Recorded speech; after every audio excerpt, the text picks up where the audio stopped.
Hello, কেমন আছো সবাই? সকালবেলায় ১ কাপ চা খেয়ে চলে গেছি রান্নাঘরে। মা আজকে মসুরির ডাল রান্না করবে। প্রথমেই প্রেসার কুকারে মসুরির ডালটাকে দিয়ে পেঁয়াজ, রসুন আর লঙ্কা দিয়ে ওটাকে সিটি মারতে দিলাম।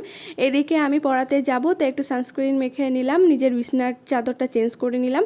তারপরে আমি সকালবেলা ব্রেকফাস্ট করতে বসে পড়েছি। আজকে ভেজা ভাত আর একটু আলু চচ্চড়ি দিয়েছিল মা। তারপরে পড়াতে গিয়েছিলাম। এদিকে আমার পড়ানো হয়ে গেছে। পড়িয়ে আসার পরে স্নান টান পুজো দেওয়া হয়ে গেছে।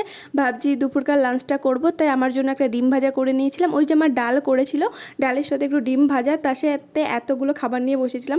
সন্ধ্যাবেলার দিকে মা শীতলা মায়ের প্রসাদ এনেছিল। তারপরে আমরা গিয়েছিলাম একটু কালী মন্দিরে, কারণ আজকে ছিল বৈশাখ মাসের শেষ মঙ্গলবার। আমাদের জংলাধর কালী মন্দিরে বড় করে পুজো হয়, সেখানে গিয়েছিলাম। গিয়ে দেখছি প্রসাদ দিচ্ছে, খিচুড়ি প্রসাদ। তো আমরা খেতে বসে পড়লাম খিচুড়ি প্রসাদ।